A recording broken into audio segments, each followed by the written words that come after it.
Hebrews, Hebrews, Hebrews. This is Prophets of Awakening. It's our reading through the Tanak segments, 21st of February 2024. Okay, we're gonna be reading out the book of Jeremiah, picking up where we left off last week.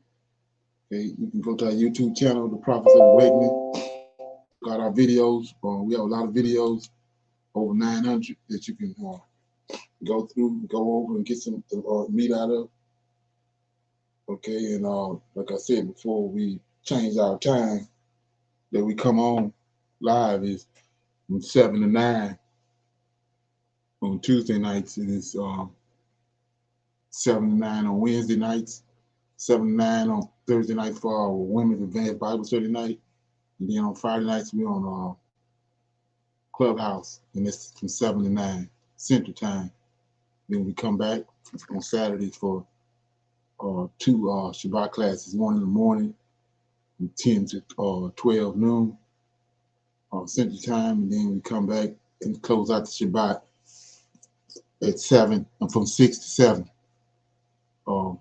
p.m. Central Time. Okay. And for those that don't know, this is a non-Messianic channel.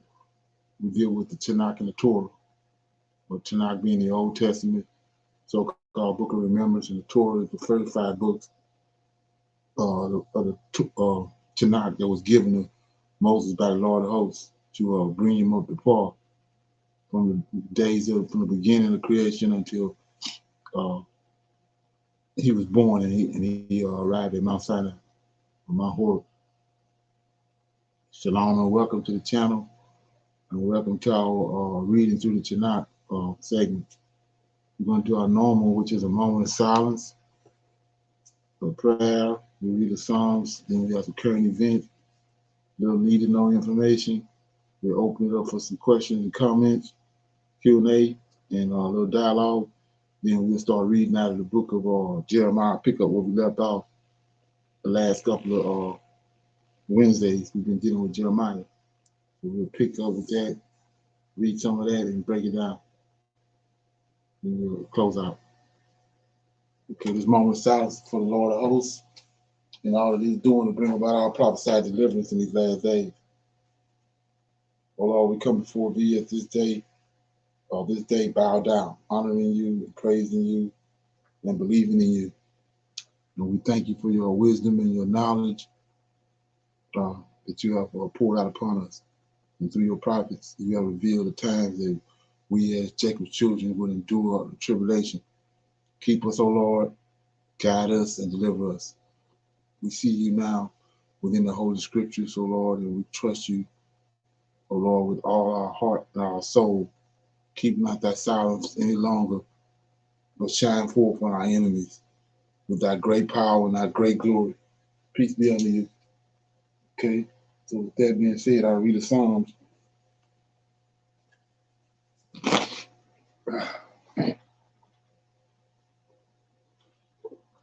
Okay.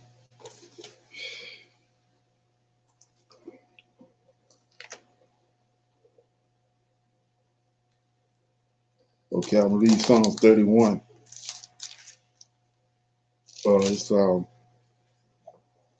The title is "In Thee, O Lord, do I put my trust."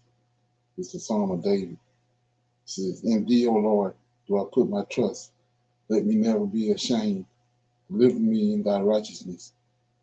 Bow down thy ear to me. Deliver me speedily.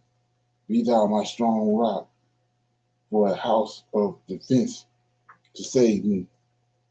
For thou art my rock and my fortress. Therefore, for my name's sake, lead me and guide me. Pull me out of the net that they have laid previously or for me, for thou art my strength. Into thy hands I commit my spirit. Thou hast redeemed me, O Lord God of truth.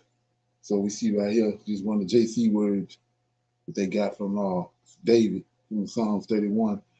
Into thy hands I commit my spirit, and thou hast redeemed me, O Lord God of truth.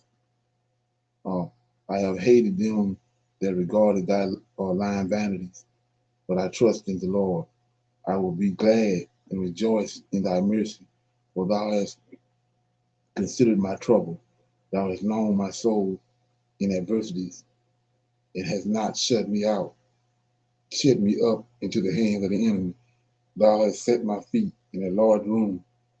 Have mercy upon me, O Lord, for I am in trouble.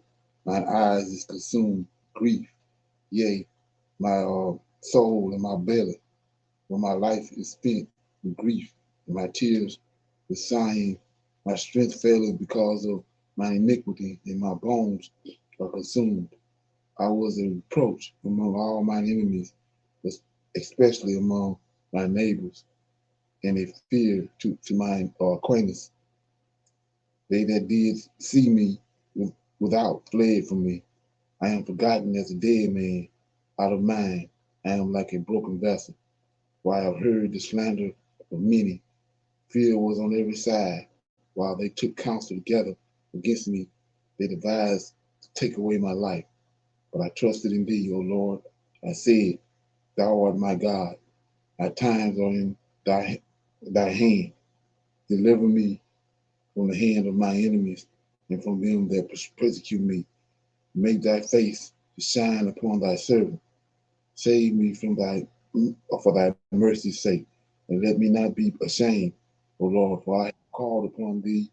Let the wicked be ashamed, and let them be silent in the grave, and let thy lying lips be put to silence, which speak grievous things proudly and contemptuously against the righteous. Oh, how great is thy goodness, which thou hast laid up for them that fear thee. Okay, thou hast hid them in the secrets of thy presence from the pride of men. Thou hast kept them secretly in the pavilion from the strife of tongues. Blessed be the Lord, for he hath showed me his marvelous kindness in a strong city. For I said in my haste, I am cut off from before them, thine eyes. Nevertheless, thou heardest the voice of my supplications when I cried unto thee. O love the Lord, all ye his saints, for the Lord preserveth the faithful, and plentifully uh, rewarded the proud doer. Be of good courage, and he shall strengthen your heart, all ye that hope in the Lord. Okay, that was Psalms 31. In thee, O Lord, do I put my trust. So you see in this song right here, David has a personal relationship with the Lord, and the Lord has the love for David, because David is his Messiah. He chose David. You go to Psalms 1 Samuel 16:1. He tells Samuel to anoint David because David is his Messiah. He chose David. Let's look at that right quick. Okay, it's in 1 Samuel 16, I think it is. Chapter 16.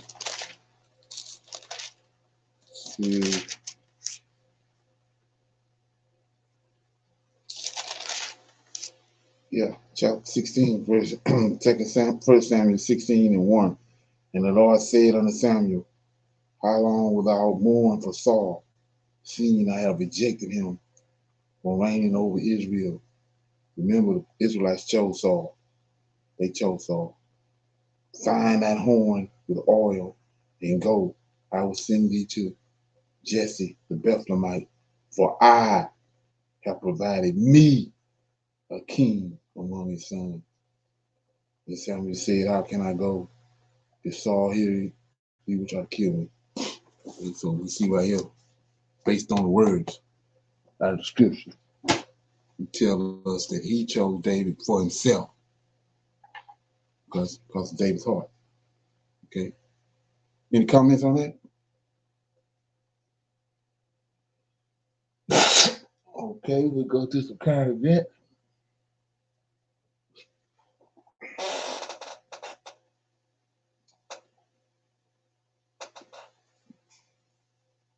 God for truckers.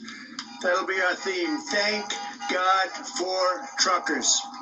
Well, the truckers in New York, where he was sued this time, have decided, well, we're with Trump, so we're not bringing any goods to New York anymore. Stuff you guys. Heard that there were going to be 700,000 truck drivers protesting. They work hard. They work long. Nobody works harder, actually. I know a lot about trucking. I know a lot about truckers, and I know plenty of truckers. They're great people.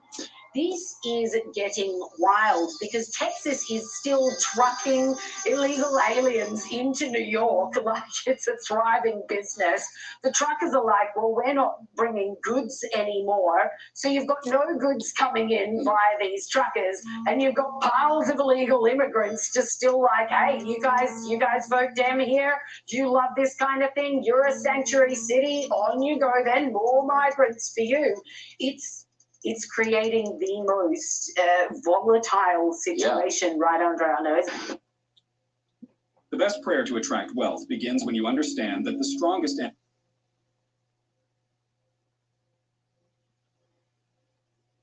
was already a loser state. I would never invest in New York now, and I'm not the only person saying that. New York has become a legal banana republic. But before I even arrive at the Oval Office, I will win the presidency. I will be doing things that will be amazing. Why should I do business here when there are so many more business-friendly states that I could do business? In Florida, in Texas, for example. We've seen Elon Musk make that historic move. So I think people are looking at New York and saying, unless you do something to change the vibe here, to turn this environment around, not for me. Truckers for Trump is trending right now. Heard that there were going to be 700,000 truck drivers protesting. 3.5 million drivers employed in 2022. That sounds about right to you? That's correct. Somewhere in there. Okay. I look at that number. That's a big number, Craig. And we deal with politics here in this town and on this show. Do you have a sense from within your industry? Because I know this Truckers for Trump is trending right now. Some truck drivers say they're planning on refusing shipments to and from New York City in protest of that. It's a sad thing. It's a sad day for New York. They really do. Look, I love this city and I love this state. Well, some of President Trump's supporters are pushing back against what they see as an unfair justice system, threatening a boycott that could have a major impact on the country's largest city. Some truck drivers say they're planning on refusing shipments to and from New York City. Some of these truckers saying, you know what? We're not going into New York because of what happened to Donald Trump. If I'm just anybody living in New York and I see that headline, and you hear what that woman said off the top of the show, should they be concerned?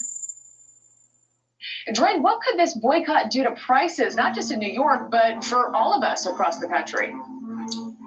Well, certainly if truck drivers were to boycott New York City, the impact has the potential to be very damaging and very quickly. We're talking about supermarkets, big box stores, and other businesses that rely heavily on trucking. They would feel the pinch, and so would their customers. About 90% of communities here in New York City rely heavily on trucking to move their goods. This morning, we're on the Jersey side of the George Washington Bridge, and every day you can see hundreds, if not thousands of trucks crossing the bridge from Jersey into the city. Meanwhile, one man is now telling truck drivers not to come to New York City after former President Trump was hit with that massive multi-million-dollar fine last week. It's a sad thing. It's a sad day for New York. They really do. Look, I love this city and I love this state. They have to focus on violent crime that's taking place outside. I look outside, I look at the streets. It's so different from when I left New York. It's so different. It's dirty and it's crime-ridden. And today you walk down the street, you get mugged or you get shot. You have a new form of crime now. You have migrant crime. Migrants are trying to beat up our police officers. They're trying to do things that we've never seen before, actually. We are going to have a problem with, I call it Biden migrant crime, because you have millions of people came into this place, this country. Okay. Any comments on that? Seems like he's trying to rally up his votes. Yeah, that's exactly right. I was sitting there saying, I was saying that it's crazy because I was listening to a guy earlier said that all together he got 91 different indictments, whatever you want to call them, against him. And then So it's no different than what he just done when the truckers. He's supposed to be running for president for the the people, and what can actually happen if these truckers actually do what they say they're gonna do and cause a shit down in New York City? It's just gonna reverberate across the country. He jumps on his website. He doing the same thing he did in January 6th. It's crazy. Yes, he's also trying to promote like memorabilia about this to pay his debt. So he's Right. rallying a lot of people, and they're buying it. Yeah. Okay. Anybody else? Okay, this is pertaining to the same subject. It's from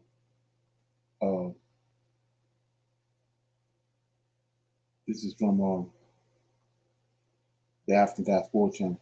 In New York City, former President Donald Trump was ordered to pay over $350 million in a civil fraud judgment that was brought on by Attorney General of New York, Letitia James. And this is what she said in regards to that. Donald Trump is finally facing accountability for his lying, cheating, and staggering fraud, because no matter how big, rich, or powerful you think you are, no one is above the law. Also calling the ruling a tremendous victory for this state, this nation, and for everyone who believes that we all must play by the same rules, even former presidents. All right. So there's a lot of people who are excited. They're like, yes, former President Donald Trump is finally being held accountable for some of the 91 cases that he is facing.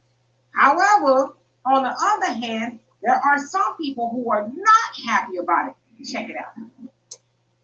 Most people have no idea that they could be making money through YouTube's new app.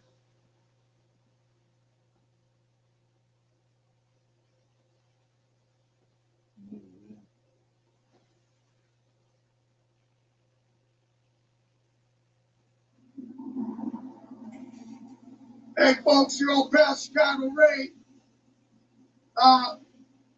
I've been on the radio talking to drivers for about the last hour 15 minutes. And I talked with at least 10 drivers going the other way. I'm heading down from South Wisconsin. And they're going to start refusing loads in New York City starting on Monday. All right? I got about 3 drivers that I drive with. They're already bothered the boss and told them they ain't going to New York City. So I'll let you know what else I hear by the time Monday rolls around. So as you saw there, that was a truck driver who said that he had just got through talking to a couple of truck drivers, and they are going to form a boycott of delivering loads to New York City because they feel like it is sort of a liberal witch hunt against Donald Trump. Now, there's another situation, and I want y'all to check this video out. So, in order to show the solidarity and unity with Donald Trump, truckers have agreed to stop taking loads to New York. They told him that he couldn't do business for 3 years. So in unity and solidarity and in support of Donald Trump, the truckers have decided to band together and stop loads going to New York. Do you know what this is going to do to the price of everything in New York? Everything in New York will be multiplied by 10. And then for just one day, like 80-90% of the loads aren't delivered, it's mass chaos in New York. That is pandemonium. Do you know what that means? I think y'all finna get the picture. I told you. Get out. So as you saw there, that was a brother basically warning everybody, hey, because of this boycott that is about to take place now, from this video, said it's going to take place on February 19th. We'll see. I'll be back to let you know what happened. But the brother is saying, listen, we are going to be in a lot of trouble here in New York simply because everything is going to shoot up if the Truckers for Trump boycott goes forward, because truck drivers, as they say, are the heartbeat of the country. Nothing moves unless the trucks move, right? The trucks have to bring food or whatever else into different cities, so we, as the consumer, could purchase those said things. Now, I want to bring y'all attention to this, okay? Trump, yeah, he's got to pay the piper for things that he's done, but I want y'all to pay special attention to what the truck drivers are doing. They are doing what? They are organizing. They're saying, listen, we know the power that we have. Now, I'm not saying why they're boycotting is right. I'm just wanting y'all to pay attention to what they are doing. They're saying we are going to organize and we're going to send a message that we don't like what the left, the Democrats, are doing to Trump, who they support. And so we are going to shut it down in New York anyway, right? Now, as Black people, we have the power also to organize for whatever we want.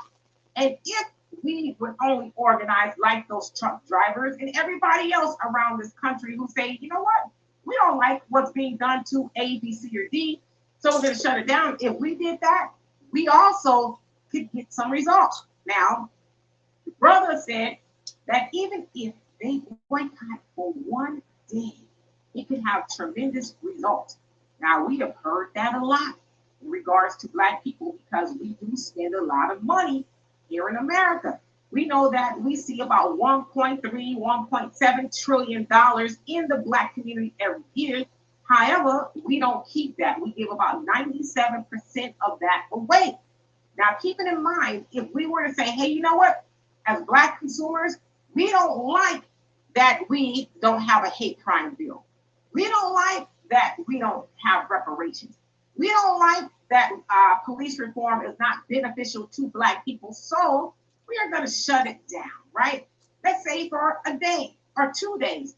Do y'all know the impact that it would have on the country? And do you know that these politicians will say, okay, Black people are now finally starting to use their power? Because as it stands now, Black people who we know overwhelmingly vote for the Democratic Party, we have been using that so-called power to help everybody else and actually harm us. I'm not telling y'all to form a boycott, but I'm telling y'all to think about if we did to get what we want. I don't know if y'all remember back in the day, there was a boycott and it was the Mexican community. And they said it was called A Day Without the Mexican, where they would stop going to work and all of that because they were trying to bring awareness to the things that they wanted. And oh my God, it had a huge impact. Now, if you ask me, I think that's probably why Hispanics in this country are getting some of the stuff that they want. Not the total reason, but it's some of the reasons. So again, and think back when our ancestors were boycotting, during the Montgomery, Alabama bus boycott.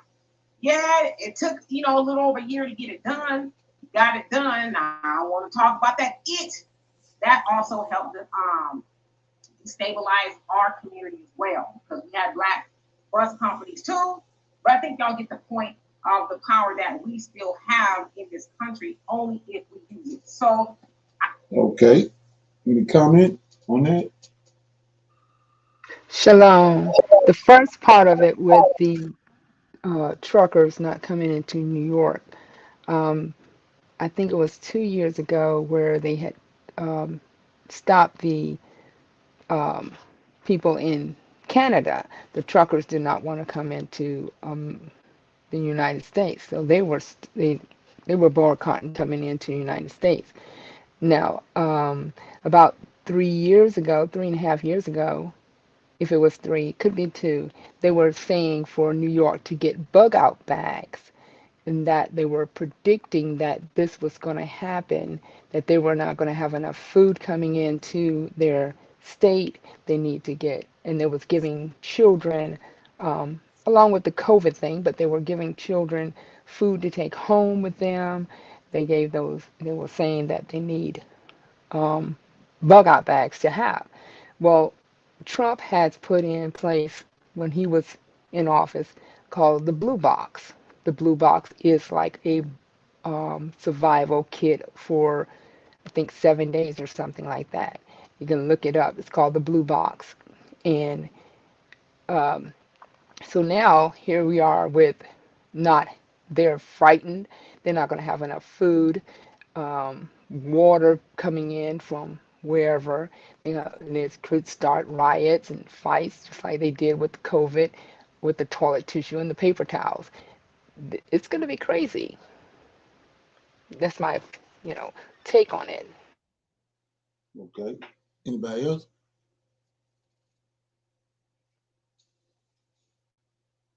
Okay, yeah. Like I was saying, like she was saying, just as easy as they can do it, we can do the same thing. But because so far it's not, they haven't come to, agreement yet. Because we need to know information. Between South Africa and the United States have reached their weakest point. After South Africa started supporting Russia and China and brought a case against Israel in the ICJ, tensions started to surface. It has been the United States' habit to expect other countries to do what it wants internally and externally. However, South Africa resisted this, and now congressmen in the United States have decided to punish and blackmail South Africa into submission. A bill focused on scrutinizing relations between South Africa and the United States was presented. Initially, it appeared that the bill would not pass, but now support for it has increased. So, how does this bill blackmail South Africa, giving it a clear ultimatum to either be with the United States or face the consequences? Let's find out, because things are getting out of hand. So, what is this bill all about? The bill calls for a thorough review of the bilateral relationship between the United States and South Africa, becoming a type of warning. This comes in the wake of a ruling by the International Court of Justice, which suggests that Israel may have committed acts of genocide against Gaza. Therefore, as it appeared that South Africa's legal struggle had succeeded and it could damage Israel's reputation further, the only option left was to limit South Africa. The bill establishes a timeline for U.S. President Joe Biden to, within 30 days of the act's enactment, certify whether South Africa's activities undermine U.S. national security or foreign policy interests. In other words, it gives Joe Biden the authority to decide the fate of relations between South Africa and Israel. And since Joe Biden had said long ago that financing Israel had been the United States' best investment, it means there are more chances of the bill to be adopted and implemented. Whatever will be decided will be publicly released in an unclassified form. This will allow experts to see the real reason why relations with South Africa were called into question. The bill accuses the African National Congress of acting inconsistently with its publicly stated policy of non-alignment in international affairs. It alleges historical alignment with Hamas and the Russian Federation, dating back to 1994, with consistent accusations of Israel practicing apartheid. This suggests that the United States closely watched whatever South Africa was doing. Moreover, the bill accuses the South African government of making anti-Semitic remarks, citing President Cyril Ramaphosa's statements alleging Israel of genocide. It also highlights implicit blame on Israel for provoking attacks, as stated by International Relations and Cooperation Minister Naledi Pandor. Visit Global Industrial today and find over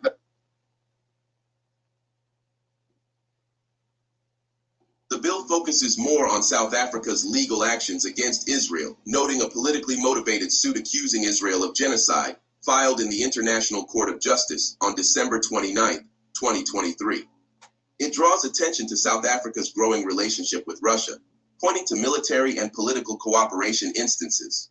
All in all, the bill raises questions about everything that South Africa did that could directly or indirectly affect the United States' long-term gains. However, the bill does not discuss whether South Africa did all this for its national interests.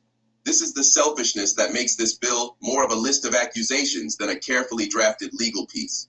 It conveys how frustrated the United States is over South Africa's independent foreign policy. What's more, the Congress bill scrutinizes South Africa's ties with the Chinese government and its ruling Chinese Communist Party, emphasizing alleged human rights violations in Xinjiang and coercive economic tactics globally. It mentions ANC and CCP inter-party cooperation. the recruitment of former U.S. and NATO fighter pilots to train Chinese People's Liberation Army pilots, participation in a Chinese Communist Party funded political training school, cooperation with the Belt and Road Initiative, and the presence of PRC state-linked firms in South Africa's media and technology sectors. That's when you realize how selfish the bill is. It deems everything that gives a tough time to the United States as something that South Africa should not align with. Take the example of the Belt and Road Initiative. It's a project that can raise South Africa further economically. However, the U.S. feels entitled to ask that South Africa should not be a part of the project. Well, the audacity is unshaken. The bill is so wrongly formulated that it interferes with South Africa's internal matters. It accused the ANC-led South African government of mismanaging state resources and being incapable of delivering public services effectively. But the United States has to be asked whether it would like to talk about the mismanagement of U.S. taxpayers' money being spent to finance Israel, a country that is killing tens of hundreds of innocents every day. But how does this bill seem to blackmail instead of being fair? Well, the language and choice of words of the bill presenters and the bill itself say it all.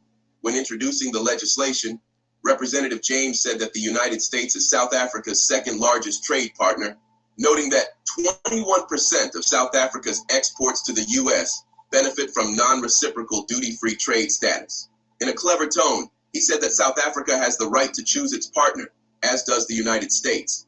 It was a way of secretly saying that as South Africa was leaving the United States bloc and backing Palestine, the United States could punish it by ending the duty-free trade. Okay. So when you look at this, anybody that's focusing on the scriptures and focusing on the things that's happening around us can see that we, the hand of the Lord is in all this stuff, right? And so we see there's nothing new under the sun. These people, same way when he started putting pressure on the Egyptians turned around and tried to put pressure on his people. Told them to start making brick without straw. So we see them doing the same thing. The more pressure the Lord host put on them, they want to turn around and retaliate on somebody else and put pressure on them instead of looking at what they're doing, the reason why the pressure is on them. They want to turn around and retaliate. That's the mindset of these people. They're never going to see what they're supposed to see. They're going to always have, they like we said, piece to the field. So they ain't going to get it. It's like the more he did to the Pharaoh, the worse the Pharaoh got. Okay? Any comments? Okay. So with that being said, I'm gonna open it up for some Q&A, questions, comments, or any dialogue about last night or something that you came across on the channel or something you came across in your studies that you want to talk about, break down. Anybody got anything? No, sir, not right now. I'm still looking through Enoch, reading through that. I'll have something this week. Yes, sir. Okay.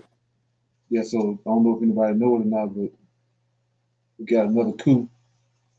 Showing you where development is happening. Please come and join us. Guinea's military junta dissolves government and seals borders.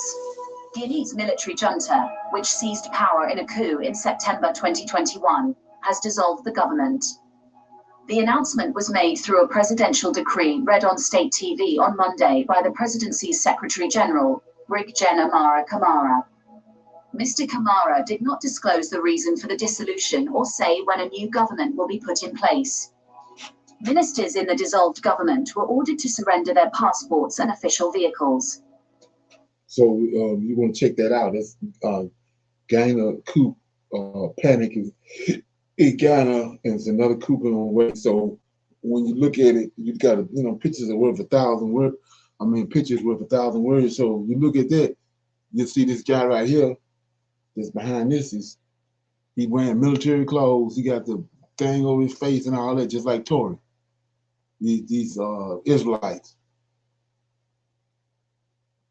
So, like I said, the more they see the pressure that Most High putting on them, the more they want to turn back and try to retaliate, instead of a light bulb going off and realizing they need to fix the things that they already corrupted. They get more and more corrupt. And this place is coming unglued, and they think they're gonna fix it, or by them retaliating on Africa or on melanated people, it's gonna get fixed. But they only pouring gasoline on the wound, not alcohol, but gasoline on the wound, which is not good. Okay. So that being said, nobody had nothing to say. Nobody had nothing to talk about. We go to Jeremiah. I don't know what chapter we stopped on. Anybody know what chapter we stopped on? I read. I think I had read. Chapter 11. Okay. So we'll start reading 12. Yes, sir. I had read chapter 11. I couldn't remember if you read after that or not. Chapter 12. Let me see the lesson for the moral girdle, Jeremiah complaint, and God's answer. Now we start at 12. You want to read a couple chapters? Chapter, whatever. I'll read 12. Shalom. Okay. Chapter 12, Jeremiah, verse 1. Righteous art thou, O Lord, when I plead with thee. Yet let me talk with thee of thy judgments. Wherefore doeth the way of the wicked prosper? Wherefore are all they happy that deal very treacherously? Thou hast planted them, yea, they have taken root. They grow, yea, that bring forth fruit. Thou art near in their mouth and far from their reins. Verse 3. But thou, O Lord, knowest me. Thou hast seen me and tried mine heart toward thee. Pull them out like sheep for the slaughter, and prepare them for the day of slaughter. How long shall the land mourn, and the herbs of every field wither, for the wickedness of them that dwell therein? The beasts are consumed, and the birds, because they said, he shall not see our last end. Verse 5. If thou hast run with the footmen, and they have wearied thee, then how canst thou contend with horses? And if in the land of peace wherein thou trustedest, they wearied thee, then how wilt thou do in the swelling of Jordan? For even thy brethren and the house of thy father, even they have dealt treacherously with thee. Yea, they have called a multitude after thee. Believe them not, though they speak fair words unto thee. Verse 7. I have forsaken my house, I have left my heritage. I have given the dearly beloved of my soul into the hand of their enemies. Mine heritage is unto me as a lion in the forest. It cries out against me. Therefore have I hated it. Verse 9. My heritage is unto me as a speckled bird. The birds round about are against her. Come, yea, assemble all the beasts of the field, come to devour. Many pastors have destroyed my vineyard. They have trodden my portion under foot. They have made my pleasant portion a desolate wilderness. Verse 11. They have made it desolate, and being desolate, it mourneth unto me. The whole land is made desolate, because no man layeth it to heart. The spoilers are come. The spoilers, excuse me. They have made it desolate, and being desolate, it mourneth unto me. The whole land is made desolate, because no man layeth it to heart. Verse 12. The spoilers are come upon all high places through the wilderness, for the sword of the Lord shall devour from the one end of the land even to the other end of the land. No flesh shall have peace. They have sown wheat, but shall reap thorns. They have put themselves to pain, but shall not profit. And they shall be ashamed of your revenues because of the fierce anger of the Lord. Thus saith the Lord against all mine evil neighbors that touch the inheritance which I have caused my people Israel to inherit. Behold, I will pluck them out of their land and pluck out the house of Judah from among them. Verse 15, and it shall come to pass, after I have plucked them out, I will return and have compassion on them, and will bring them again, every man to his heritage, and every man to his land. And it shall come to pass, if they will diligently learn the ways of my people to swear by my name, the Lord liveth, as they taught my people to swear by Baal, then shall they be built in the midst of my people. Verse 17, but if they will not obey, I will utterly pluck up and destroy that nation, saith the Lord. Jeremiah 12, verse 1 through 17. Okay. Any comments on that? It looks as if the Lord of hosts is telling them what he's going to do for excuse me, for the broken covenant. He's telling them what he's going to do to them. Okay. Yeah. Right. So Jeremiah, he's sending Jeremiah to the Israelites, specifically Levites and Judah and Benjamin, the children in Jerusalem, because of they in disarray against him. They turned away from him, and they worshiping idols. They up in high places doing all this stuff. But not only is he sending Jeremiah to the Israelites, he's sending them to the nations too. And so we know that if you just go to Jeremiah, so you get the understanding of what's going on. If you go to Jeremiah 39, you'll see who it is he brings. It says, in the 9th year of Zedekiah, king of Judah, in the 10th month, came Nebuchadnezzar, Babylon, and all his army against Jerusalem. So they ain't came yet. Jeremiah telling them he coming, but they ain't trying to hear it. So this is who he's bringing to deal with Jerusalem, and not only with the Israelites, but to deal with the nations round about. So let's look at that. It says, verse 14, thus said the Lord, against all mine evil neighbors. So that's mold. If you go back to the story of Judah, when Hopham came there, because Hopham was the Lord of hosts. Judah killed him, so Nebuchadnezzar had to get Nebuchadnezzar to replace him. But when Hopham came, he told him, why these people? He asked one of those soldiers that was in his army from the Moabites that knew the Judeans and knew the Israelites. He said, every other nation we came up against, they opened their doors to us. They was afraid. They bowed down, opened their door. He said, these people here are preparing for war. Who are they?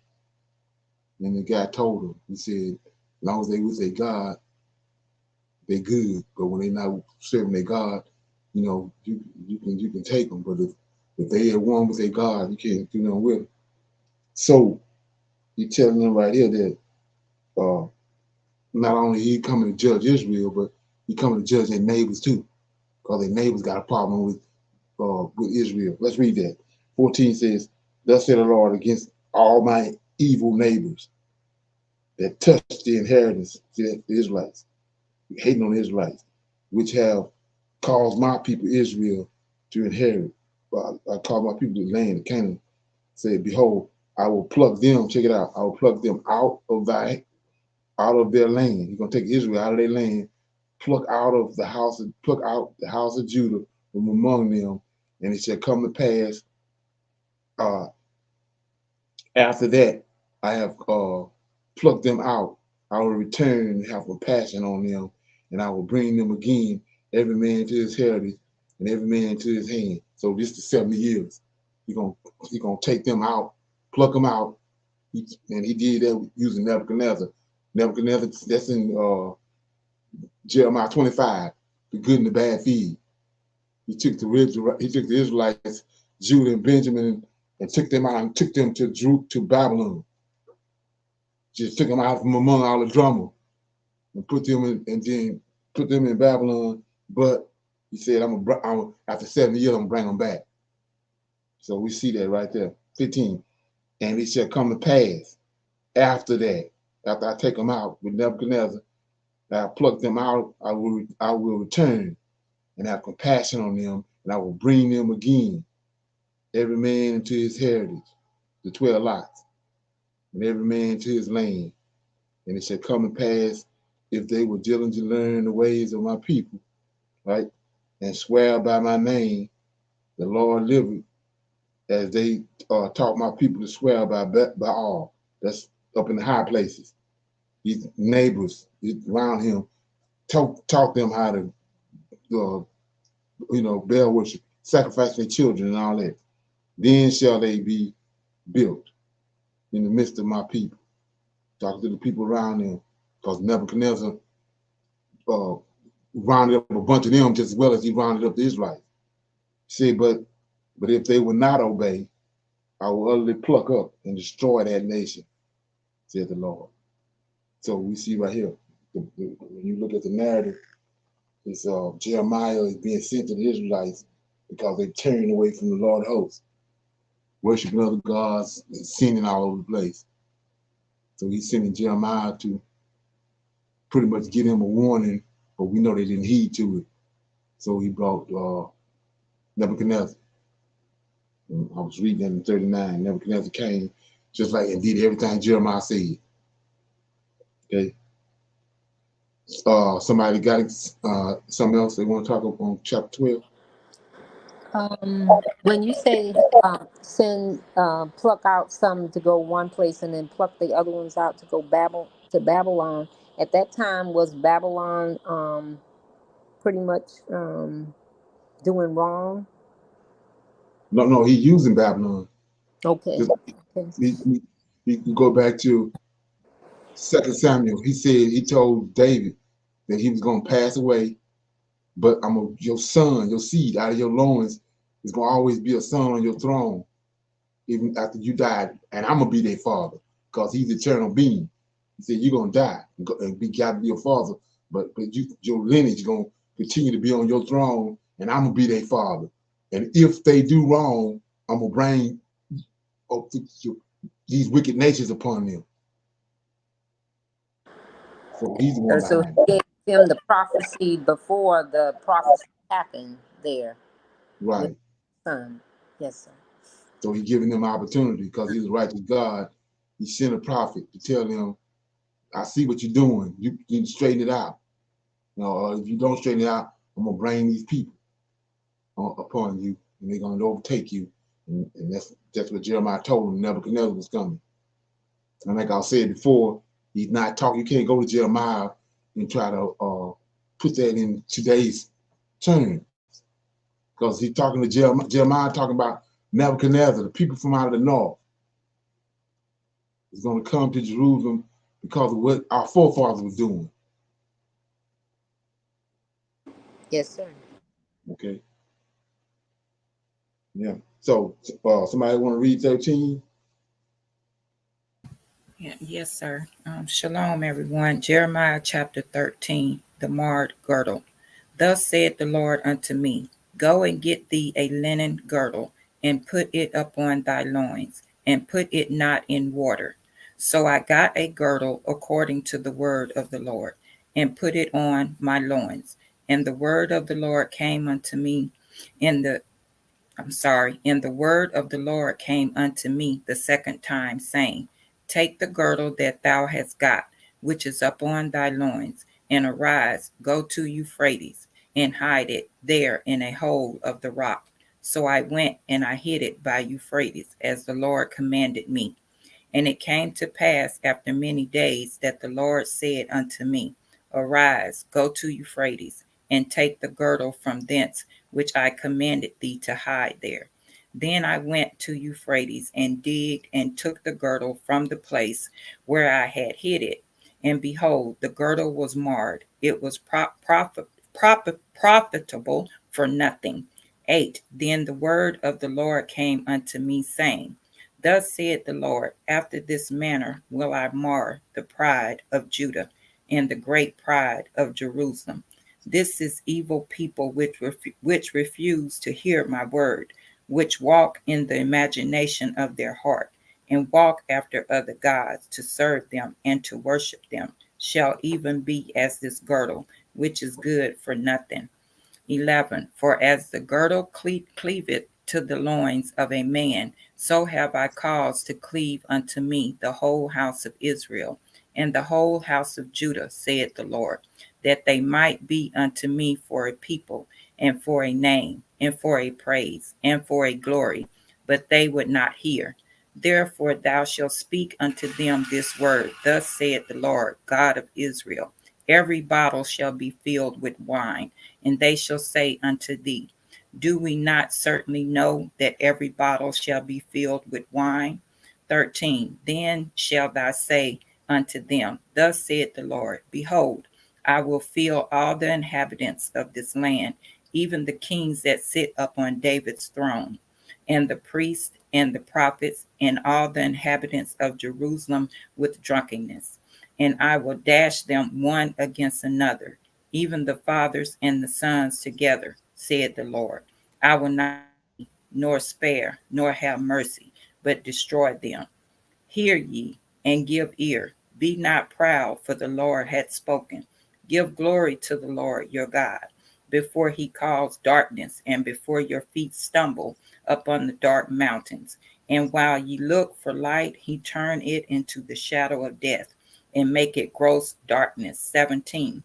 But if ye will not hear it, my soul shall weep in secret places for your pride, and mine eyes shall weep sore, and run down with tears, because the Lord's flock is carried away captive.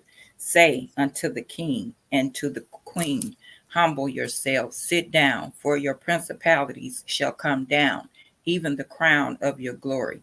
The cities of the south shall be shut up, and none shall open them. Judah shall be carried away captive, all of it. It shall be wholly carried away captive.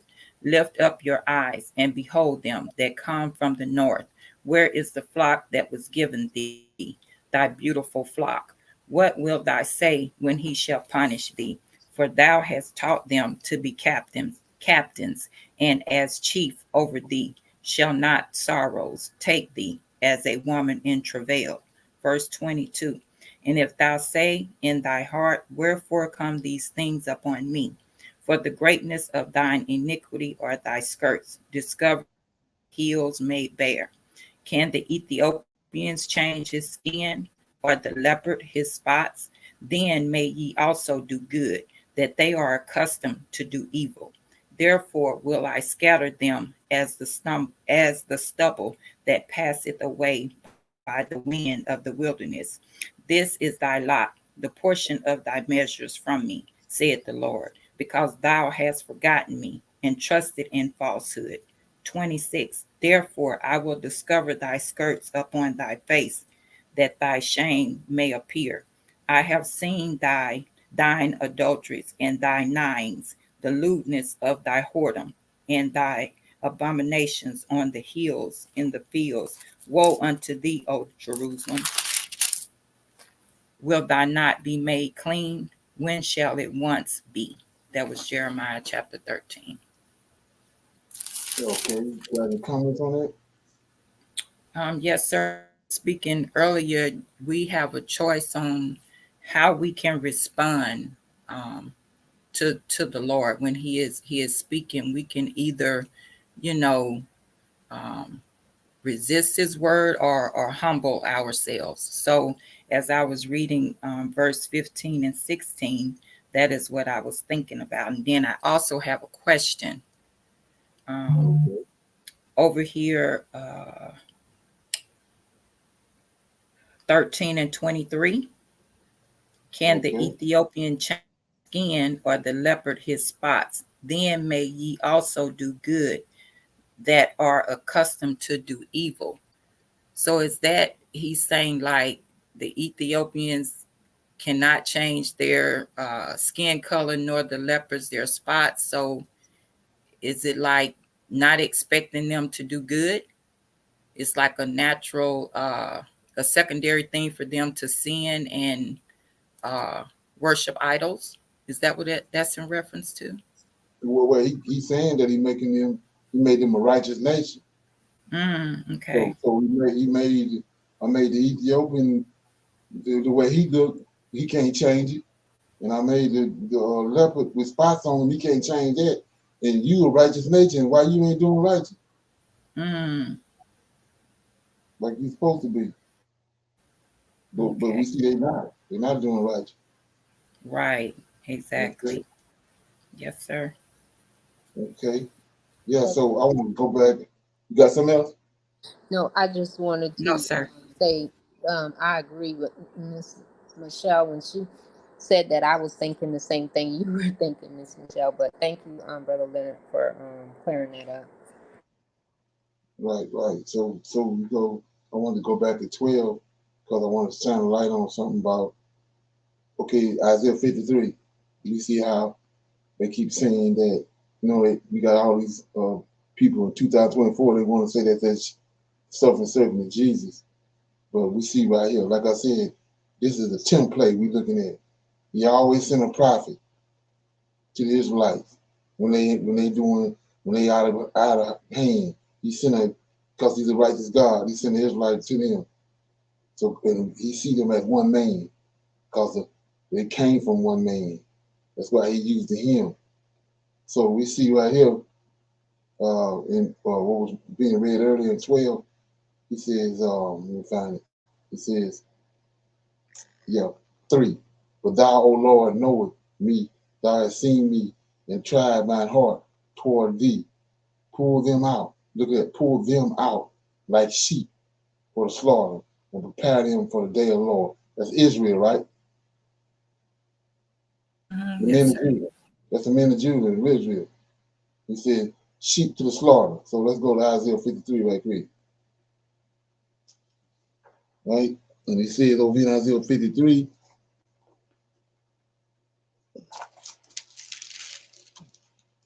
like I say, every chance I get, I'm trying to beat up JC in his New Testament. So it says in verse 7, Isaiah 53, he was oppressed and he was afflicted, yet he opened not his mouth. He is brought as a lamb to the slaughter. See that? As sheep before the shearers is dumb, so he opened not his mouth. That he singular is he see Israel as one man. But we see right, he's using the same terminology. Sheep for the slaughter, talking about Israel, right? So we see it right here in 12, and we see it over in Isaiah 53. So that's the truth of the matter. That's how it go. So imagine having a dog or whatever a pet, and you had him trained to do certain things, and then you go away for a month or something and come back, and he ain't doing nothing you tell him to do. Nothing he used to do, he ain't doing it. You know, somebody else, it's something that happened. Somebody even dealing with somebody else, and somebody told him something that ain't following the narrative. So it's right here. How all of in all the other scriptures he talking about Israel, but all of a sudden in 53 he talking about one man, a man coming, a son. And all the rest of the places he's talking about Israel. There's a dead cat on the line. I just want to shine a light on that. Somebody have to comment? Well, I thank you for showing us that, because again, like I was thinking Israel, and then when you read that, and then you said a man, and now you're telling us there was some dead cat on the line. How did they mix that? How is it mixed up like that? Because they created first he started out with the rapists. And then the Roman Empire got in the pickle. Like I said, it got the beast that was not and is the full beast. It was it was a republic when they first created it. Then those giants came through the wall that Hadrian had built, and they sacked Rome. They sacked the city of Rome, and Rome went in disarray. It was divided into 4 parts. So it was and it was not. Then Constantine came. He wanted to unify the whole Roman Empire, bring it back. The beast that was and was not, and yet lived. Constantine brought it back to life with Christianity. And he took Serapis at the Council of Nicaea and made him Jesus the Christ. One religion. He brought it back to life. So he ain't in the scriptures up until that point. He's not in the Old Testament. He's not in the Tanak. So now they got him. They didn't create him. Now they had to find ways to put him in the Old Testament. So they went to Isaiah 53 where it said he and him at thinking and said that that's him. But we know there ain't none of him. Yes, sir, I see that. Thank you. Yes, the Right. beast that was. So that's all not. over the place. Right, okay. All over the place. They just plug in. They're going back, plugging him in place. It's not. He wasn't there. They're going back and plugging him there. And not only that, they took somebody that was like Sir Francis Bacon and Josephus. They literary geniuses. They know how to do all that and plug him in there. But we, like I said, we can see it's not him. All you gotta do is actually, if you're dealing with you got righteous Israelites. We got seed lines of that is people right now came from righteous Israelites that's on the planet. When they hear the truth, they're gonna respond to the truth. So it's not about worrying about if some Negro don't get it. It's the ones that get it. Because like I was saying, they say that all we need is these 66 books and they never been tampered with. So if you find in one place it's been tampered with, that's a lie. They told you a lie. You know what I'm saying? But in this case, it's you've been shown all over the place all these lies, like Zerubbabel and Daniel 9:25. That Messiah in Daniel 9:25 is not Jesus. It's Zerubbabel. It's plain. When you go watch the video, it's broken down. You see it ain't none of him. So you can't continue to try to address that and make him legitimate. He ain't legitimate. And right, what I just said. These sheep, it's more than one. They're being led to the slaughter. It's more than one. He's saying him, but it's a group. It's sheep, which is we'll keep going. Because you read another verse over in chapter 12. I'm gonna read that. Find that. He says, get it.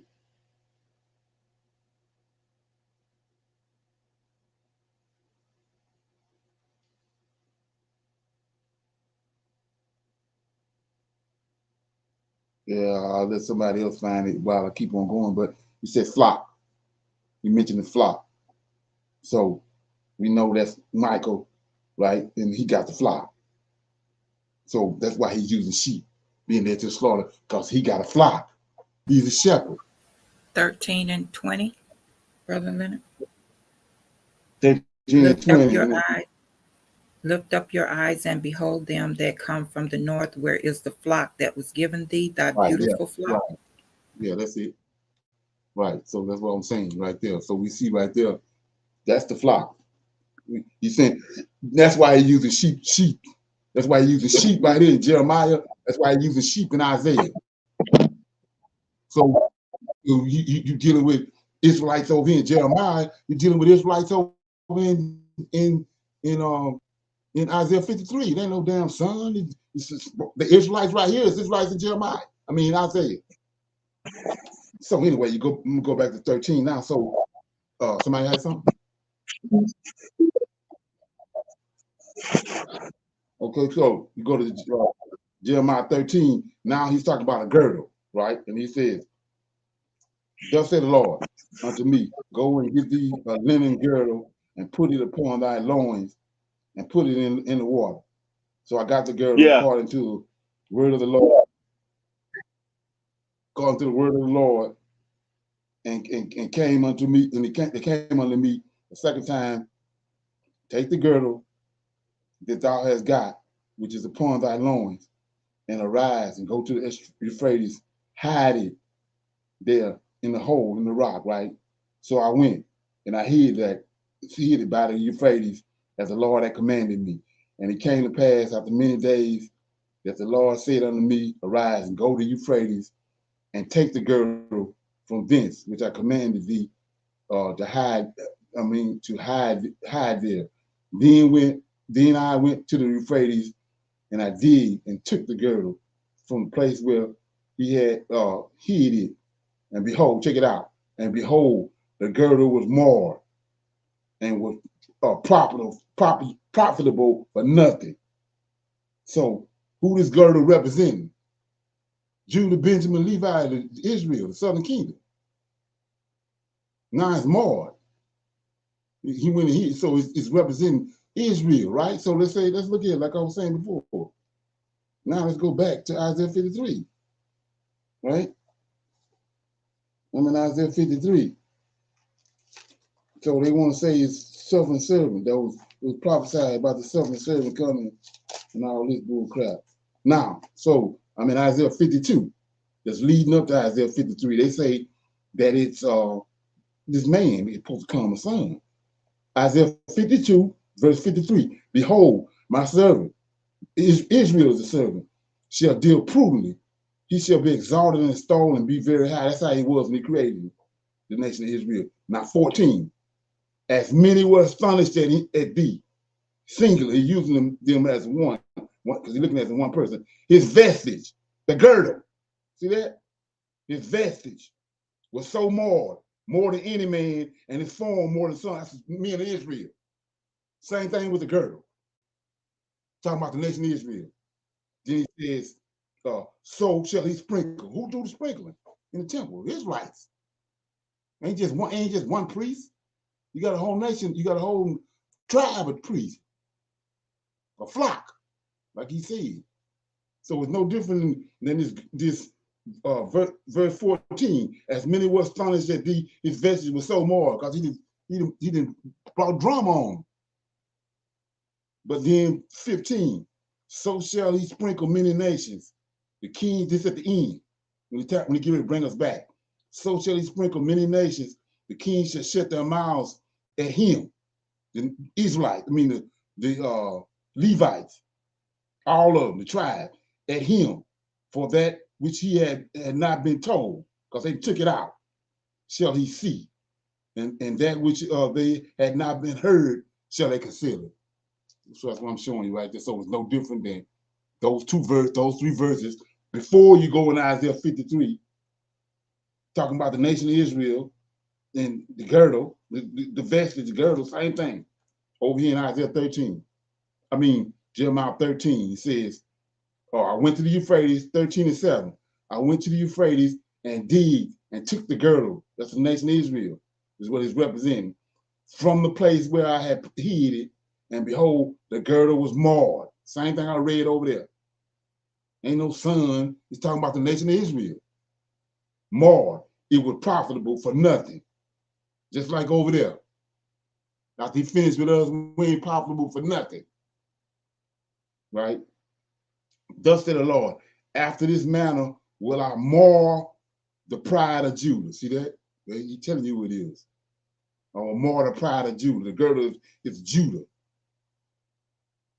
And the great pride of Jerusalem, the children of Jerusalem, Judah, Benjamin, Levi.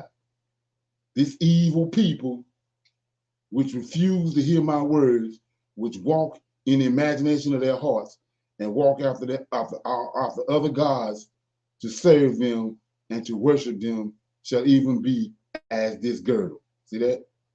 So the same thing over there. Like I say, it's a dead cat in between Jeremiah, Isaiah, and Jeremiah. Is a dead cat on the line. Peter the Elder and Josephus, Philo of Alexandria, all them, they didn't came in and hooked with the book. Okay? So it says, thus said the Lord, after this manner will I mar the pride of Judah and the great pride of Jerusalem. This evil people which refuse to hear my words, which walk in imagination of their own heart and walk after other gods to serve them and to worship them, shall even be as his girdle. So the girdle ain't no son. He got hid nowhere. It's Israel, which is good for nothing. Okay, then he says, for as the girdle cleaveth, check it out, for as the girdle cleaveth to the loins of a man, when it get wet, you get cleavage to the loins of a man. So have I caused Israel when he got them out of Egypt, he caused them through the laws, statutes, and judgment to cleave to him. The whole house of Israel. That's what the hymn is. And the whole house of Judah, says the Lord, that they might be under me for a people, the hymn, and for a name, and for a praise, and for a glory, what they would not hear. There it is. So like I said before, like I said last night, I mean, when you're an Israelite, righteous Israelite, and the truth come to you, you're going to grab it. Ain't nobody got to fumble with you and fix no Kool-Aid or coffee for you.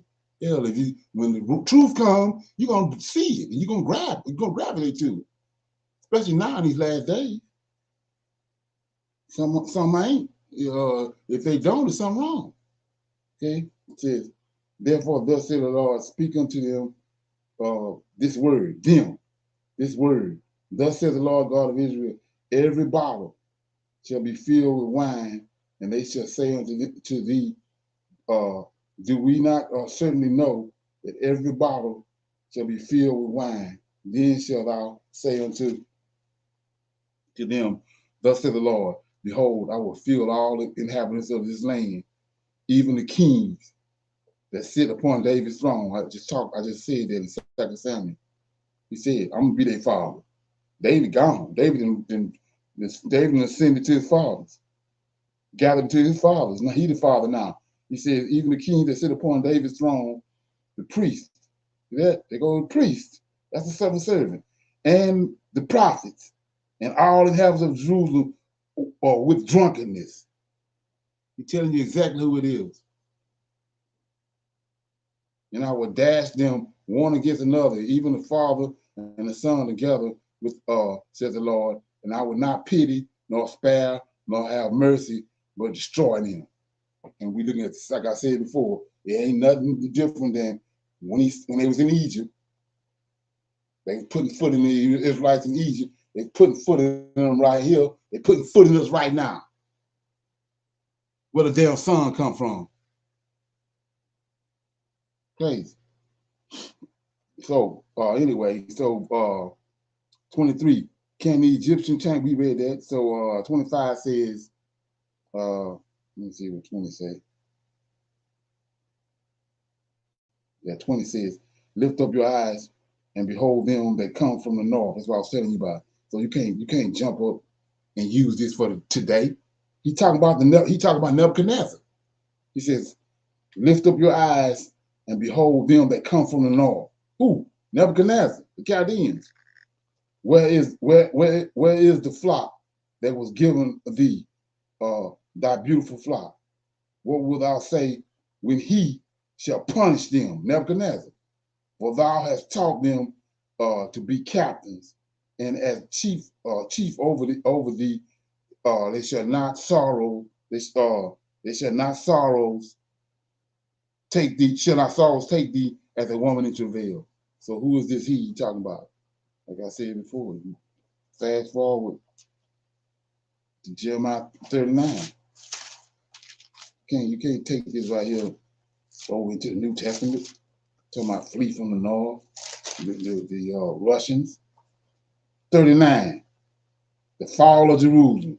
You just said over here, they coming from the north. And then you go to 39.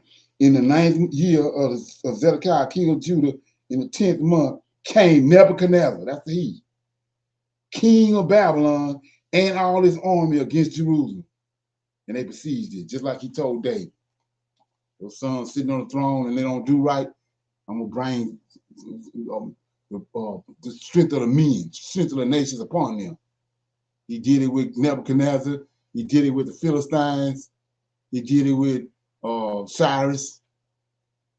He did it with these wicked ass Americans and Europeans with their transatlantic slave trade. Ain't no son got nothing to do with it. Israel is the son. Let's look at that right quick.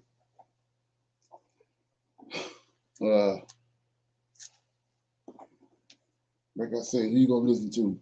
These prophets and the angels, or you gonna listen to these so-called European church fathers?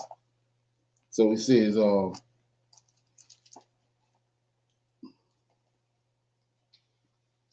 me get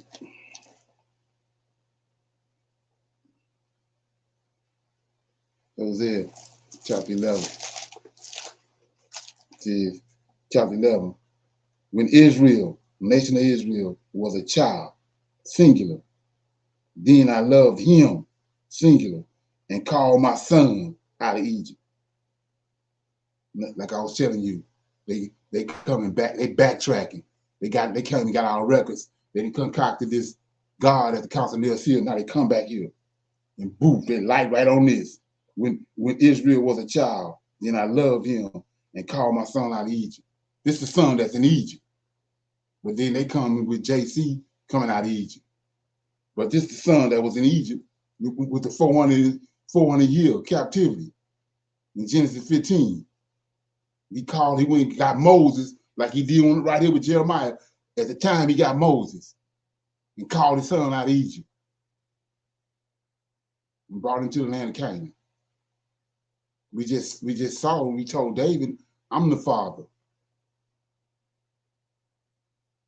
So they looking at this narrative and how it's flowing, and they just plug JC in there. He ain't the son. Okay. So let's look at that. This Hosea I just read, chapter 11. When Israel was a child, then I loved him and I called my son out of Egypt. Ain't no New Testament. You can't try to make this shit work. This ain't no New Testament. Hosea don't know nothing about no New Testament. So he ain't talking about no son. Yahushua, none of that. The son right here when Hosea has existed is Israel.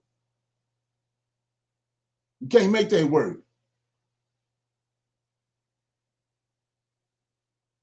Okay. Is there something? Yes, sir. Right. Like I said before, we can look at basketball, go back to the 80s, 81, Jordan, Pippen, and all them they won 6 championships. You're a professional basketball player. You're on any team in the NBA. You can't act like the Chicago Bulls ain't there. If you're gonna get a championship, you got to go to the Chicago Bulls. You got to go through Michael Jordan and Pippen. You can't act like they ain't there. You got to deal with them Negroes. Same with this. All these damn verses beating people up, beating you upside the head. You want to keep acting like they ain't there? You got to deal with these verses. Shit, come on. Especially in 2024. Come on. All right, so that was chapter 13 was the last chapter we read. Yes, sir. Yes. Okay, somebody want to read 14? Any volunteers? Yes, sir. This is about the Okay. message of the drought. The word of the Lord that came to Jeremiah concerning the dearth. Judah murmured, and the gates thereof languished. They are black unto the ground, and the cry of Jerusalem is gone up. And their nobles have sent their little ones to the waters. They came to the pits and found no water. They returned with their vessels empty. They were ashamed and confounded and covered their heads. Verse 4 Because the ground is chapped, for there is no rain in the earth. The plowmen were ashamed, they covered their heads. Yea, the hind also calved in the field and forsake it, because there was no grass. And the wild asses did stand in the high places. They snuffed up the wind like dragons. Their eyes did fail, because there was no grass. Verse 7 O Lord, though our iniquities testify against us, do thou it for thy name's sake. For our backslidings are many. We have sinned against thee. O the hope of Israel, the Savior thereof, in time of trouble. Why shouldest thou be as a stranger in the land, as a wayfaring man that turneth aside to tarry for a night? Verse 9, why shouldest thou be a man astonished as a mighty man that cannot save? Yet thou, O Lord, art in the midst of us, and we are called by the name. Leave us not. Thus saith the Lord unto this people, thus have they loved to wander. They have not refrained their feet. Therefore the Lord doeth not accept them. He will now remember their iniquity and visit their sins. Then said the Lord unto me, pray not for this people for their good. When they fast, I will not hear their cry. And when they offer burnt offerings and a oblation, I will not accept them, but I will consume them by the sword, and by the famine, and by the pestilence. Verse 13, then said I, Ah, Lord God, behold, the prophets say unto them, ye shall not see the sword, neither shall ye have famine, but I will give you assured peace in this place. Then the Lord said unto me, the prophets prophesy lies in my name. I sent them not, neither have I commanded them, neither spake unto them. They prophesy unto you a false vision and divination, and a thing of naught, and the deceit of their heart. Verse 15, therefore thus said the Lord concerning the prophets that prophesy in my name, and I sent them not. Yet they said, sword and famine shall not be in this land. By sword and famine shall those prophets be consumed. And the people to whom they prophesy shall be cast out in the streets of Jerusalem because of the famine and the sword, and they shall have none to bury them, their wives, nor their sons, nor their daughters, for I will pour their wickedness upon them. Verse 17, therefore thou shalt say this word unto them, let my eyes run down with tears night and day, and let them not cease, for the virgin daughter of my people is broken with a great breach, with a very grievous blow. If I go forth unto the field, then behold the slain with the sword. And if I enter into the city, then behold them that are sick with famine. Yea, both the prophet and the priest go about into a land that they know not. Verse 19, hast thou utterly rejected Judah? Have thy soul lost Zion? Why hast thou smitten us, and there is no healing for us? We looked for peace, and there is no peace, and for the time of healing, and behold trouble. We acknowledge, O Lord, our wickedness and the iniquity of our fathers, for we have sinned against thee. Do not abhor us for thy name's sake. Do not disgrace the throne of thy glory. Remember, break not thy covenant with us. Verse 22, are there any among the vanities of the Gentiles that can cause rain? Or can the heavens give showers? Art not thou he, O Lord our God? Therefore we will wait upon thee, for thou hast made all these things.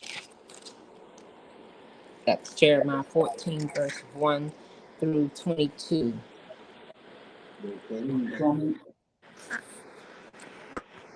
No, sir. I just want you to go ahead and tell us about this part here, because it sounds a little bit difficult for me. Yeah, it says, I want to deal with 19, verse 19. As thou utterly rejected Judah, thy soul lost Zion. Why hast thou smitten us? And there is no healing for us. We look for peace, and there is no and there is no good. And for the time of healing, and behold trouble. So, like I said before, we go back to Isaiah 53. I'm gonna beat this point in the ground.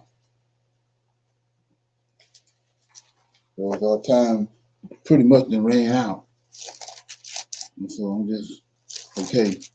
Isaiah 53 says, 53, it said it's JC. Verse 3, 53 and Isaiah 53 and 3. He is despised and rejected of men, a man of sorrows, acquainted with grief, and we hid as it were our faces from him. He was despised, and we esteemed him not, Surely he hath borne our grief, here you go, and carried our sorrows. Yet we did esteem him stricken, smitten of God, and afflicted. But he was wounded for our transgressions, and he was bruised for our iniquity, and the chastisement of our peace was upon him, and with his stripes we are healed. So we see that healed, afflicted, wounded, smitten. Here we go, over here. In Jeremiah, verse 19. He getting ready to get rid of them because they seen him. They seen over here in Isaiah 53. So they seen over here too. And he says, 19, as thou utterly rejected. See that? They're being rejected over here in Isaiah 53. Now they're being rejected in Isaiah and Jeremiah 14. As thou utterly rejected Judah, have thou so loathed Zion. Why hast thou smitten us? See that? Same words. But all of a sudden, over here in 53 is the Son of God. It's JC. Cat on the line. So he says, thou hast utterly rejected Judah, have thy soul loathed Zion, why hast thou smitten us? And there is no healing for us. When we look for peace, and there is no good for thy healing, and behold, trouble. And so we go one more place while we're here, because this is in Jeremiah 2, verse 30. Chapter 30. Right here. Chapter 30 says, start at verse 1. So, first of all, the title in Jeremiah 30 is The Promised Return of the Captives. Now, you tell me how the hell you're going to get a son out of that. It says, The Promised Return of the Captives. That's Israelites that's in captivity. Now, let's look at what it says. The word that came to Jeremiah from the Lord, saying, Thus speaketh the Lord God of Israel. See that? The captives is Israelites. Saying, Write thee all the words that I have spoken unto thee in a book. For lo, the days come, said the Lord, that I will bring again the captivity of my people Israel and Judah, said the Lord, and I will cause them to return to the land that I gave to their fathers, and they shall possess it. These are the words that the Lord spake concerning Israel and concerning Judah. For thus said the Lord, we have heard a voice of trembling and of fear and not of peace. Ask ye now, and see whether a man doeth travail with a child. Wherefore do I see every man with his hands on his loins, as a woman in travail, and all faces are turned into paleness. Atlas, for that day is great. Here you go. Atlas, for that day is great, so that none is like it. It is even the time of Jacob's trouble, but he shall be saved out of it. So Jacob is the nation of Israel. Right? That's what Israel's name was at first. So we keep going.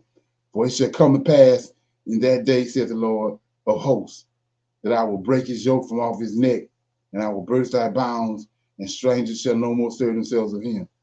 Then here we go. But they shall serve the Lord their God, and David their king, whom I shall raise up unto them. Therefore fear ye not, O my servant Jacob, said the Lord, neither be dismayed, O Israel, for lo, I will say, check it out, for I will save thee from afar, and thy seed from the land of thy captivity, and Jacob shall return, and shall be at rest, and be quiet. None shall make him, the nation of Israel, afraid. Now here you go. For I am with thee, says the Lord, to save thee. Though I will make a full end of the nations, whether I have scattered thee, yet I will not make a full end of thee, but I will correct thee in measure, and I will not leave thee altogether unpunished. Here you go. For thus saith the Lord, thy bruise, see that? They go to bruise, same one in Isaiah 53, is incurable. And thy wound, they go to wound, is grievous. There is none to please thy cause, that thou may be bound up. Thou hast no healing medicine. They go to healing. All thy lovers have forsaken thee. They seek thee not. For I have wounded thee, the nation of Israel, with a wound of an enemy and with the chastisement of a cruel one, for the multitude of thy iniquities, because thy sins are increased. So same thing over here. It's Israelites in Isaiah 53. their sins had increased. And he ain't doing nothing no different than what he doing in Jeremiah. Wounded them, afflicted them, and smitten them. Come on. Yes, sir. Okay. Like I said, it's 2024, and all hell done broke loose. Trying to cough up JC. Okay. Yeah. So let me see what else I was gonna talk about. Yeah, let me see, 21. Verse 21 says that was 14, Jeremiah 14, right? Yeah. Yes, 21. sir. Do not abhor us for thy name's sake. Do not disgrace the throne of thy glory. Remember and break not thy covenant with us. So I already did that 1,000 times. We see the covenant is with this angel in Judges chapter 3, verses 1 and 2. The angel has got the covenant. So anyway, he says, for thy name's sake. So what name? When he's in Exodus 23 and 20, Yahweh told Moses on the mountain, I sent his angel before you, and my name is in him. That's why he's so adamant about the name, because Yahweh name in him. And he ain't gonna let Israel and no nation on this earth cause him for his name to get defiled. That's why we over here. Leonard. Okay. Go to 7. Go to verse 7. Jeremiah? Yeah, 14 and 7. Okay. Okay. Yeah. Oh Lord, though our iniquities testify against us, do thou it for thy name's sake, for our backsliding are many, and we are sinned against thee. So we see the same thing in 21. So what name? This angel, Michael, he who is like Yahweh, Lord of hosts. He's the one that's over Israel. And so he said it's for his name's sake. So guess what? You go to Psalms 83. And there it is. It says, Psalms 83. Okay.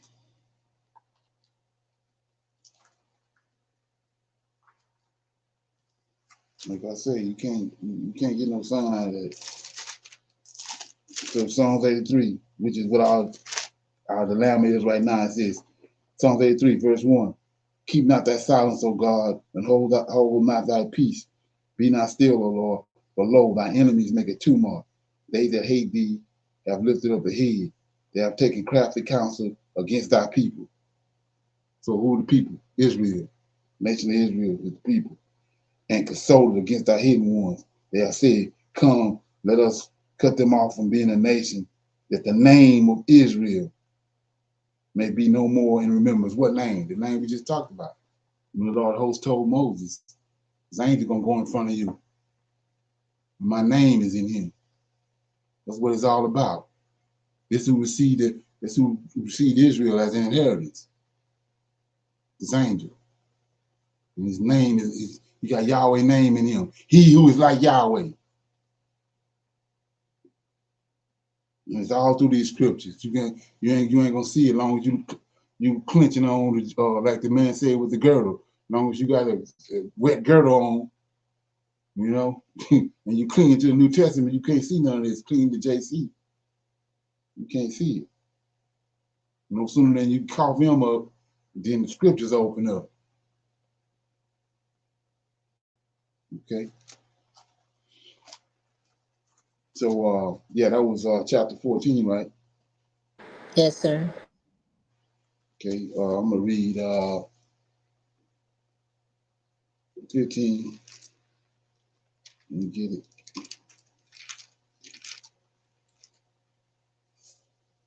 Everybody good? Everybody through with 14? Yes, sir. Okay. Yeah, I want to shine a light on something else on that. So we see right here, it says, are there any among the vanities of the Gentiles? This is 22, Jeremiah 40:22. Then they came, it caused rain. So we say, are there any among the vanities of the Gentiles that can cause rain or can heaven give showers? or art not thou he, O Lord our God? Therefore, he will wait upon, therefore we will wait upon thee, for thou hast made all things. See that? So now we see, like I said before, they tell John saying JC made everything, the word. But he telling you right here, God is over Israel. He the one, he can create. Yahweh using him. He the creative spirit that Yahweh using. But anyway, so to jump off of that, you go back up here to 14, it says, let me see. Yeah, 10, I think. Thus said the Lord unto this people, thus have they loved to wander. They have not refrained their feet.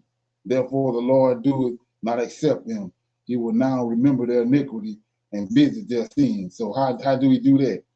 Then said the Lord unto me, pray not for these people, for their good. When they fast, I will not hear their cry.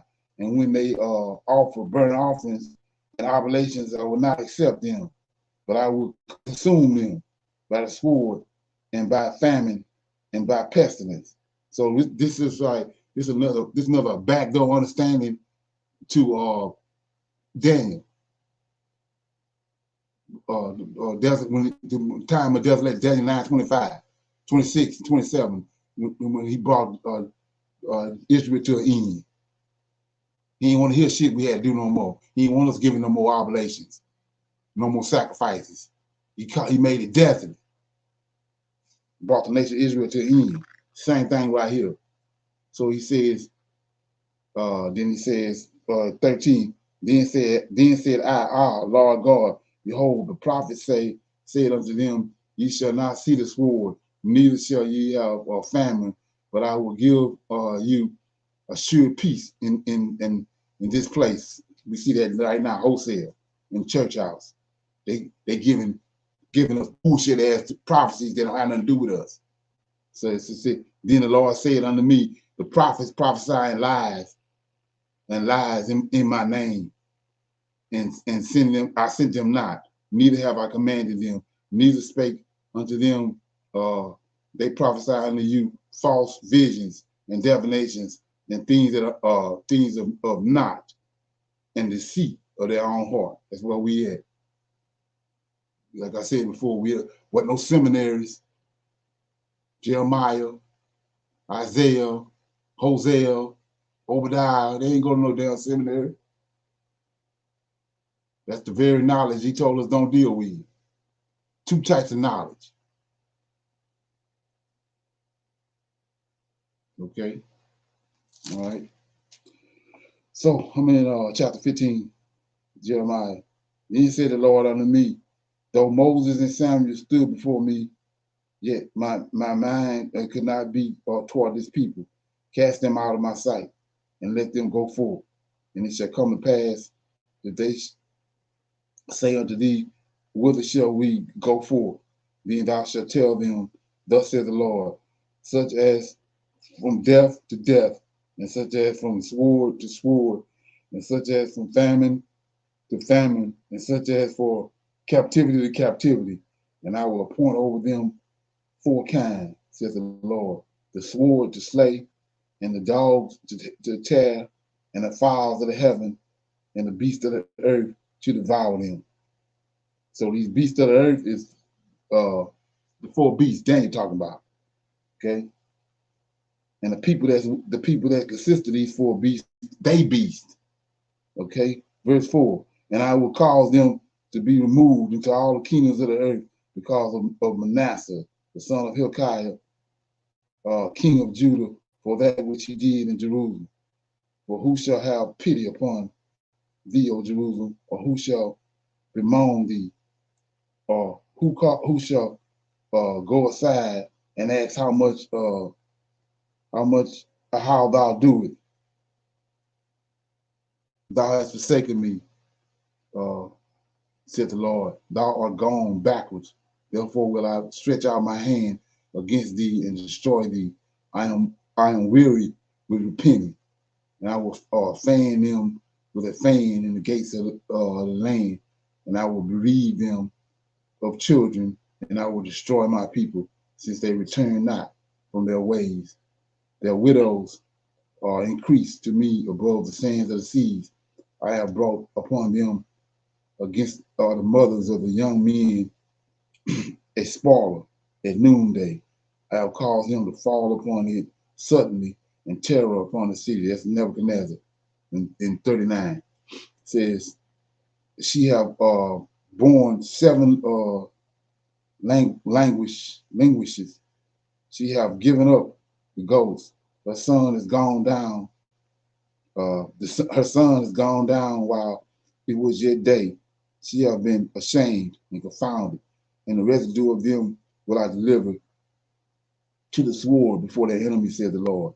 Woe is me, my mother, that thou hast borne me a man of strife and a man of contention to the whole earth. I have neither lent on usury, nor men have lent to me on usury, yet every one of them doeth curse me. The Lord said, this is Jeremiah talking, in case you don't know. Jeremiah said, I ain't done nothing. All I did what you told me to do. I'm righteous. But all Israelites cursing him. So he says, the Lord said, verily, it shall be well with thy remnant. Verily, I will cause the enemy to entreat them well in the time of evil and in the time of affliction. So same thing right now. You want to know what's going to happen to us, the righteous? That's why it's so important to deal with the truth when it comes. So he says, the Lord said, verily, it shall be well with the remnant. See that? Verily, I will cause the enemy to entreat them well in the time of evil and in the time of affliction. So we saw that happen with Jeremiah. Nebuchadnezzar treated Jeremiah good. And the Israelites, they dogged him out. But Nebuchadnezzar and Nebuchadnezzar and the Chaldeans treated him good. Daniel and all them in captivity in Babylon, they treated them good. The righteous seed. And I will make thee to pass with thy enemies into a land which thou knowest not, for a fire is kindled in mine anger, which shall burn upon you. O Lord, thou know it. Remember me and visit me and revenge me of my persecutors. Take me not away in thy long suffering. Know that for thy sake I have suffered rebuke. Thy words were found, and I did eat them, and thy words were unto me the joy of rejoicing in mine heart. For I am called by thy name, O Lord God of hosts. I sat not in the assembly of the mockers, nor rejoice. I sat alone because of thy hand, for thou hast filled me with indignation.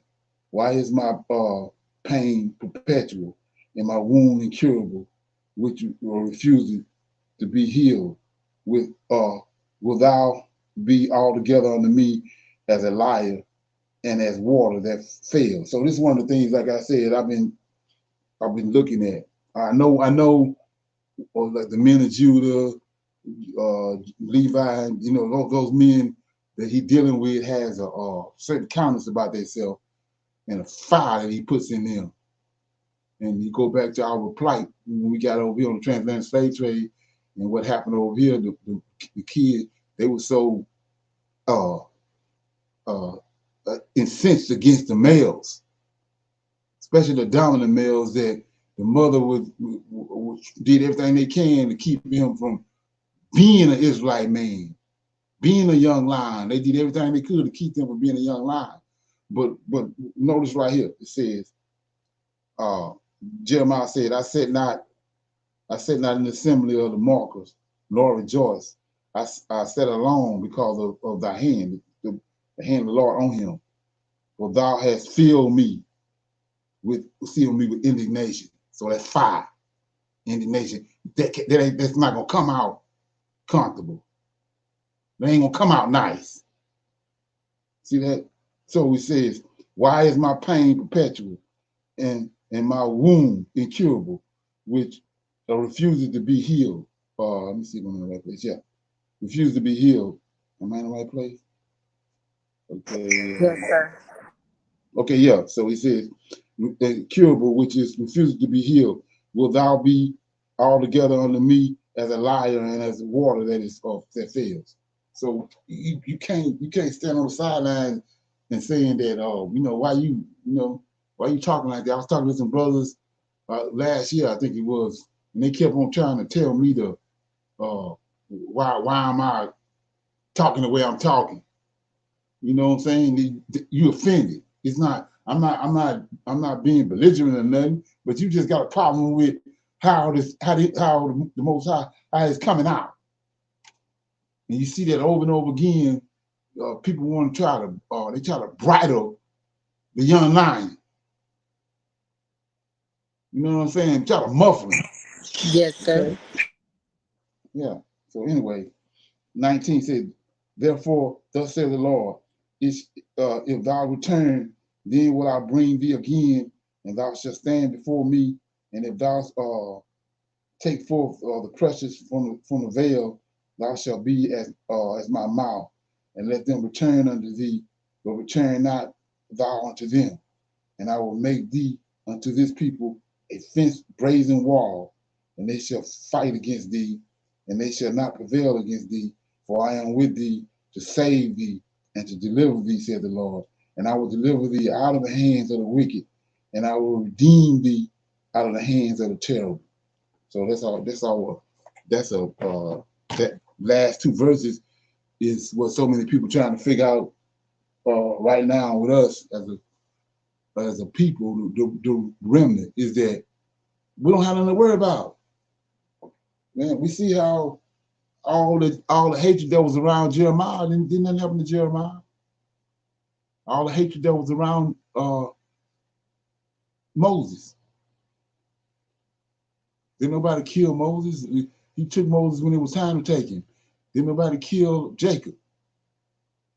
He took Jacob when it was time to take him. And we see that all through the scriptures. Didn't nobody do nothing to these men. All hell was breaking out around them, but nothing ever came. Nothing never came to them. They accomplished their mission, and they left in peace. They wasn't put on no cross upside down and head cut off and beheaded and all that bull crap. No, it's crazy. Okay, but we see that happen to the wicked, but the righteous, like David said in Psalm 37. I was old and now I'm young. I was young and now I'm old, and I've never seen the righteous begging for bread. Okay, so we're gonna stop right there. Anybody got any comments or some last words on anything they want to bring up before we go? Shalom. I just want to bring up how the Most High has responsibility for what he needs to do is done, regardless of the good, bad, or indifferent. Just like he's pointing out the beast that was not. Although the beast comes and tries to do something, it's not, because the Most High will then in turn that around, or make it for good. If you think he's destroying the Israelites at a time, it's really not, Right. because in the end, the Most High has already known what was going to happen. So Exactly. he was always there to save his people. Yeah, it's already been prophesied. And warn his people as well. Yes, sir. Right.